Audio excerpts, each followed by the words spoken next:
উপাচার্য নিয়োগে ফের রাজ্যপাল সংঘাত, রিপোর্ট কার্ড প্রকাশ করল রাজভবন। বিশ্ববিদ্যালয়ের স্বাধিকারে রাজ্যের হস্তক্ষেপের এখতিয়ারে না, এমনই বলা হয়েছে। রাজ্যপালের সঙ্গে বিশ্ববিদ্যালয়ের যোগাযোগ নিয়ে রাজ্যের যে নির্দেশ, উপাচার্য নিয়োগে ফের রাজ্যপাল সংঘাতের আবহ। বিশ্ববিদ্যালয়ের স্বাধিকারে রাজ্যের হস্তক্ষেপের এখতিয়ার নেই স্পষ্ট করে বলা হয়েছে। রিপোর্ট কার্ড প্রকাশ করল রাজভবন।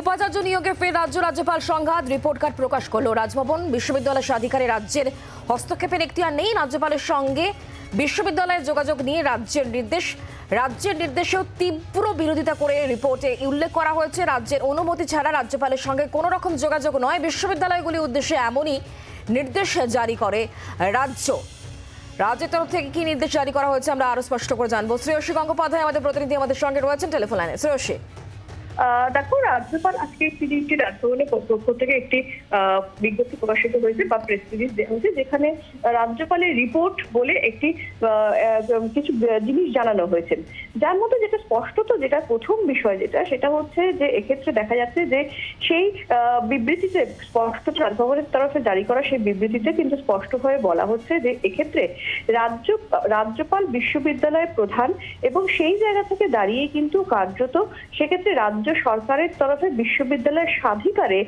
স্বাধিকারে হস্তক্ষেপ করার চেষ্টা করা হচ্ছে বারে বারে, যেটা কোনোভাবেই ঠিক নয়। আমরা এই ক্ষেত্রে আমরা জানি যে কিছুদিন আগেই শিক্ষা দপ্তরের পক্ষ থেকে একটি নির্দেশিকা জারি করা হয়েছিল। কার্যত আজকের যে এই রিপোর্ট, সেই রিপোর্টকে কিন্তু কার্যত সেই নির্দেশিকার চূড়ান্ত বিরোধিতা করা হয়েছে এবং সেখানে বলা হচ্ছে যে সেই নির্দেশিকাতে যে বিষয়গুলো বলেছে রাজ্য সরকার বা যে নির্দেশিকা সমস্ত বিশ্ববিদ্যালয়ের জন্য পাঠিয়েছে রাজ্য সরকার, সেই নির্দেশিকাগুলো কোনো যুক্তি নেই, সেগুলো আইন বিরুদ্ধ। এবং সেক্ষেত্রে রাজ্য সরকারের জারি করা নির্দেশিকা আমরা দেখেছিলাম যে স্পষ্টত বলা হয়েছিল বিভিন্ন বিশ্ববিদ্যালয়কে যে এক্ষেত্রে রাজ্যের বিভিন্ন বিশ্ববিদ্যালয়ের ক্ষেত্রে তারা যেন সরাসরি রাজ্যপাল বা আচার্যের সঙ্গে যোগাযোগ না করে, সেটা শিক্ষা দপ্তরের মাধ্যমে হয়, কারণ সেটাই নিয়ম রয়েছে। এছাড়া পদোন্নতি সংক্রান্ত বা মিটিং সংক্রান্ত একাধিক বিষয়ের ক্ষেত্রে নিয়ম অনুযায়ী সেক্ষেত্রে শিক্ষা দপ্তরের অনুমতি নিতে হবে।